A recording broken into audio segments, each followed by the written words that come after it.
Today's episode of Professor Oddfellow's Penetralia is brought to you by the Mystical Seven. Yeah, these guys. From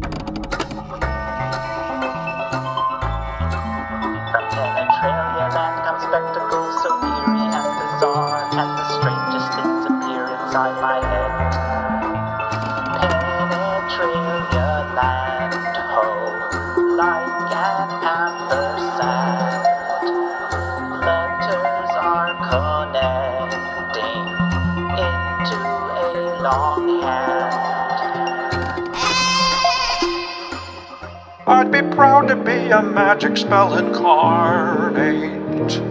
Who was it who said, "Be the spell you wish to cast in the world"? Gogol couldn't tell me, but I traced it back to the 7th century AD and the great Bodhisattva Santideva, the secret saint who wanders through the whole of Buddhist folklore. In his renowned poem, he aspired to be a wishing gem, an inexhaustible vase, a magic spell, a great medicine, and a wishing tree for all beings. Now, if you're wondering exactly how to become a wishing gem or a magic spell, there's a gruesome caveat that must be mentioned in a moment. But step 1 is to live poetically. That doesn't necessarily entail being a poet per se. As Georges Perros noted, one can just scribble in the margins, the text being elsewhere. Here are 7 substeps.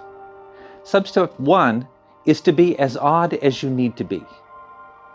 2 is to accept one's strange, deep longings or fantasies via learning more about mythology, which balances our conscious and unconscious lives, bringing some sleep into waking. 3 is to befriend uncertainties, mysteries, and doubts without resorting to demystifying crutches of fact and reason. 4 is to face the terrible secrets of the universe and live poetically in the midst of them, modifying them, transforming them, coagulating them. 5 is to bring more density into one's day, as one fashions a work of art out of the elements of life.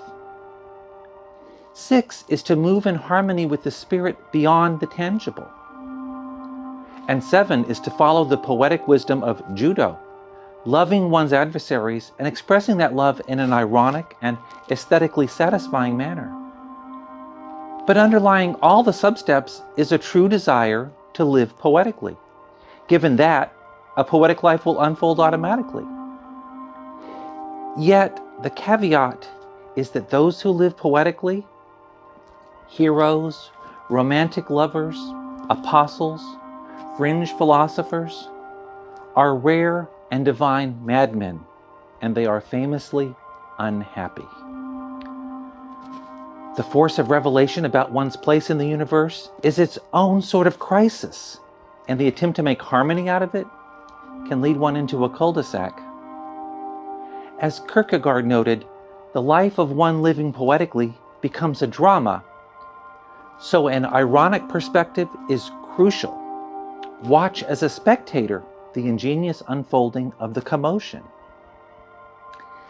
Since you were uncommon enough to have made it this far, how lovely to be in each other's unfoldment.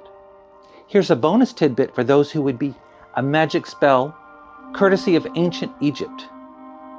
A magic spell is only effective insofar as it has its roots in the earliest antiquity, the origin of life. And so, onward and backward. Let's put the iron back in irony. I'm Professor Oddfellow. Penetralia land, ho, like an ampersand. Letters are connecting